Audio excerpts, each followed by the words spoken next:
अध्यात्म विश्व विज्ञान यूट्यूब चैनल के सभी प्रेमी पाठकों का सर्वांग योग स्पष्टीकरण मालिका में हार्दिक स्वागत समादर करते हैं। मित्रों, सर्वांग योग का अध्याय दूसरा। इस अध्याय में श्री सद्गुरु भगवान हमें अधिष्ठान का महत्व समझाते हैं और अधिष्ठान का महत्व समझे बगैर ज्ञान, अज्ञान, ज्ञान और विज्ञान, इनमें क्या अंतर है ये ध्यान में नहीं आ सकता। इस अध्याय का नाम गुरु स्थापन योग है। हमें अपने आप को ही गुरु के स्थान में यानी उपस्थित करना है। वहाँ गुरु के स्थान में स्वयं का ही अधिष्ठान रखना है और स्वयं का अधिष्ठान रखने के लिए हमें ये देखना है कि जो इस अधिष्ठान में है वही एक एक कण में ओतप्रोत व्याप्त है और ये प्रयोगशाला है। Practical philosophy, divine vision, universal philosophy, divine vision, ऐसा इसे कहते हैं। ये वैश्विक विद्या है। इसमें विश्व यानी स्तर से हर बात को जांचना है और जब तक हम क्षुद्र अपने बंधनों को नहीं पार करते तब तक उस भूमिका में स्थित नहीं हो सकते और उस भूमिका में स्थित हुए बगैर सर्वांग योग प्राप्त कर लेना, सुनना, बताना, कहना, ये विभिन्न बातें हैं, लेकिन ग्रहण करना, उसमें स्थित हो जाना, ये अत्यंत महत्वपूर्ण है। अब शिष्य ने पूछा था कि कहे तत्श्रुति वो क्या है त्वम रहता कहाँ। असी कहा जिसे वो क्या, ध्यान में बैठता नहीं। ध्यान में नहीं बैठता। सुनता हूँ, मैंने कर्मकांड भी करके देखा, लेकिन ध्यान में नहीं बैठता। तो ध्यान में कैसे बैठाते हैं और ध्यान में बिठाने का यानी सूत्र क्या है। हम कोई भी वस्तु जब देख लेते हैं, जान लेते हैं, तब हमें इसका बोध होता है। जैसे ये कौन है, ये आज आप जानते हैं, लेकिन अगर इससे पहले हम कहीं मिले हो और तब आपने हमें देखा लेकिन जाना नहीं, तो देखना और जानना उसके बाद ही ध्यान होता है। जैसे आपने हमें इस एपिसोड में देख लिया है, अब हमारा कोई भी एपिसोड आपके समक्ष आएगा और आप हमें देखेंगे तो आप अवश्य ही कहेंगे कि ये तो वही है, यानी आपके ध्यान में बैठा। ध्यान में बिठाने के लिए जानना होता है। और ये प्रश्न सुन के श्री गुरु क्या कहते हैं, यह प्रश्न मुमुक्षु का, जिसे मोक्ष की इच्छा है, यह प्रश्न मुमुक्षु का सुन के श्री गुरु कहें, लक्ष्य सिद्धांत का जो सो निश्चयार्थ स्वरूप के। सिद्धांत का लक्ष्य कराऊंगा, सिद्धांत बताऊंगा नहीं। लक्ष्य कराना अर्थात अब यहाँ हम अगर कहें कि पानी होता है, पतला होता है, ठंडा होता है, ऐसा होता है, तो क्या उससे प्यास बुझ जाएगी या किसी के ध्यान में बैठ जाएगा पानी क्या होता है।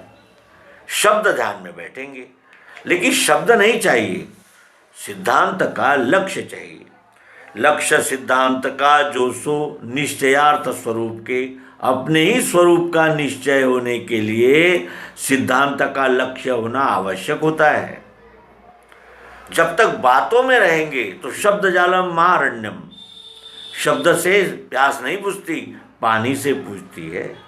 तो यही विज्ञान की रीति। विज्ञान की रीति कैसे कहते हैं, विज्ञान की रीति क्या है। जो भी ज्ञान हम पुस्तकों से या सुनकर लेते हैं उसका प्रत्यक्षीकरण करना विज्ञान कहलाता है, साइंस। और साइंस की ही ये महिमा है कि आज सैटेलाइट के माध्यम से हम आपसे बातचीत कर रहे हैं। तो ये विज्ञान की रीति है, प्रत्यक्ष प्रयोग करना ये विज्ञान की रीति है।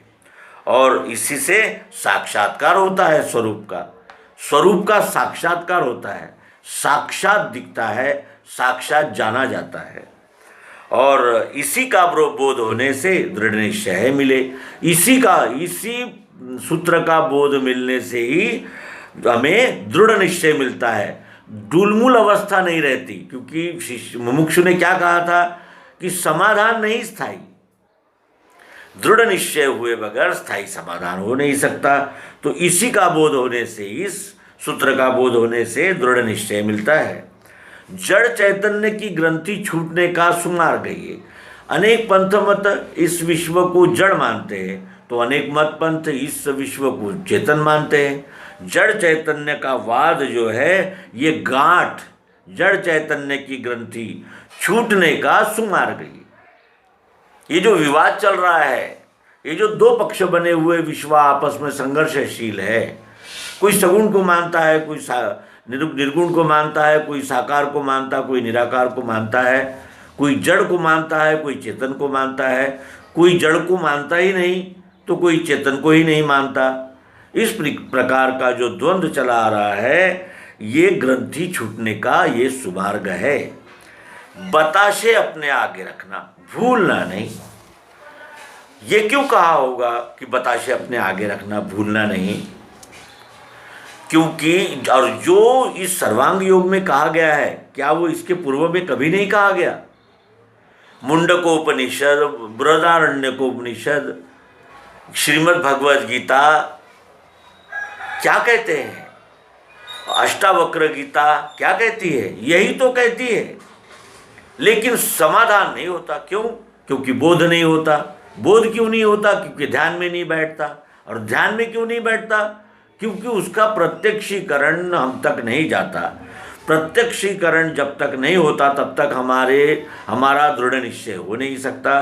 और इसके लिए अपने आगे कोई न कोई हमें पदार्थ रखना होगा जिससे हम उस पर प्रयोग कर सकें, और प्रयोग करके उसका हम स्पष्टीकरण यानी ध्यान में बिठाएंगे। ध्यान में बिठाने के लिए हम प्रयोग करेंगे। इसलिए बताशे अपने आगे रखना, भूलना नहीं। बताशे अपने आगे रखना, भूलना नहीं, क्योंकि वह प्रयोग का आरंभ हो रहा है। और फिर वे सूक्ष्म दृष्टि से अपने आगे रखना, और फिर क्या करना है? सूक्ष्म दृष्टि से देखना बोध के लिए। अभी भी हम देखते हैं, लेकिन सूक्ष्म दृष्टि से नहीं देखते और बोध की दृष्टि से नहीं देखते। देखते तो है, लेकिन यहाँ सावधान करते हैं श्री सद्गुरु कि फिर वे सूक्ष्म दृष्टि से देखना, जिसे दिव्य दृष्टि कहते हैं, कारण दृष्टि कहते हैं, मैंने जिसे कहते हैं कि प्रज्ञा दृष्टि कहते हैं। फिर वे सूक्ष्म दृष्टि से देखना बोध के लिए। बोध के लिए देखना है। बोध किसे होता है? अंतःकरण को बोध होता है।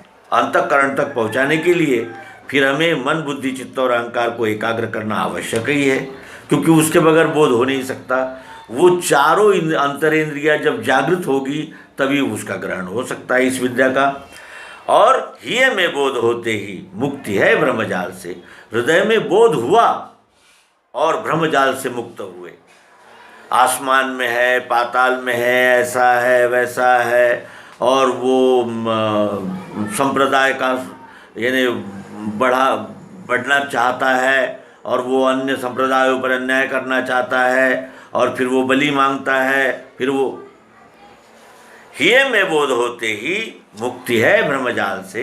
हृदय में बोध होते ही फिर इन सारे ब्रह्मजाल से मुक्त हो जाते हैं। ये सद्गुरु यहाँ गुरु स्थापन योग में कहते हैं। हम भी अपने आगे लोहे का, लकड़ी का, कागज़ का कोई भी टुकड़ा रखेंगे और प्रयोग द्वारा विश्वरूप परमात्मा को जानेंगे। और क्रमशः हम अगर अपने मन, बुद्धि, चित्त और अहंकार को जागृत रखकर इन प्रयोगों को देखेंगे तो आप निश्चय ही ये कहेंगे कि अध्यात्म विश्व विज्ञान यूट्यूब चैनल को यानी लाइक करना चाहिए, शेयर करना चाहिए और सब्सक्राइब करना चाहिए। नर्मदे हर सद्गुरु भगवान की।